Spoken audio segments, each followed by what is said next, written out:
The Power is a brand new Shudder original, along with The Banishing. These came out real close together. I just reviewed The Banishing. So now we're going to talk about The Power, which is set in the 70s, and there's this woman who comes to work at this hospital, and she's going to work the night shift. And they're told basically that they're having like these rolling blackouts, that their power isn't staying on. And that at night they're gonna lose power in the hospital, and they do, and of course she's in the dark and she's walking around with a lantern for like 30 minutes of the movie. There's a lot of lantern walking in this film, which does get a tad tedious for sure. I was just like, okay, I've looked at this girl walking around with a lantern a little too long. The title of the film definitely has a double meaning to it, which I quite liked. As far as the film goes, I liked it. I liked it, but I find it to be a little too run of the mill in a lot of ways. The story is familiar. A lot of the setups for things are familiar. It's a adequate horror film. And I definitely think that the ending could irk people because of what it is, and because they're kind of tired of that. Like, they're just like, oh god, this again. And I can understand that. I don't know. I feel like there's only so many plot lines. There's only so many story elements. There's only so many ways that things can go. But this does seem to kind of be a sensitive topic these days, with people being like, oh my god, this again, Jesus Christ. And I can understand that for sure. So overall, I did like some setups for scares. I thought the performance from the lead was great. I think the acting is really good. It's really well shot. So another film like The Banishing that's very technically good. This one's much more clear, much more.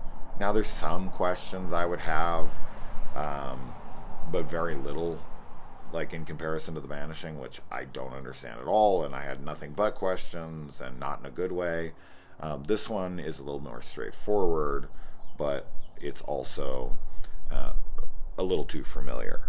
This is a film that we've seen too many times. I do really like the setting, though. Right, we got this idea that the power keeps going out, and that everything is shrouded in darkness, and this is some place that's completely brand new to her. This is like her first night on the job. What a horrible first night on the job.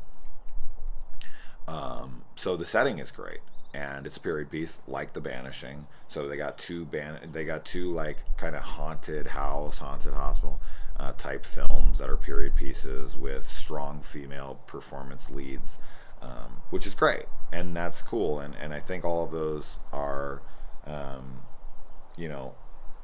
really good. I just, the film it's too familiar, as I said. It's been done, and then the ending is nothing that we haven't seen before. But I still liked it. I still liked how it wrapped up. Like, it's good. Like, it's a completely well realized, fully done film that's good. It takes a lot of other things. It tries a couple new little things here and there. Yeah, I liked it. I don't love it. It's a film that I'll never watch again. It's a film I'll completely forget about. But it's fine. It's good. It's a one-time watch totally. But there'll be people that are like, nah, this was too like everything else, and I completely understand that. So if you're looking for something super unique and original and artistic, and that's not this film. That's not this film for me. I think there is style to it to a degree, but that it's too reliant on what we know in the past with this genre. So it's a little run of the mill, but it's a fine run of the mill. I didn't hate watching it. It was good. You know what I mean? So that's not really a recommend. That's just if you got nothing else to watch and you have Shudder, throw it on. It's not bad. So anyways, let me know if you watch it. Adios.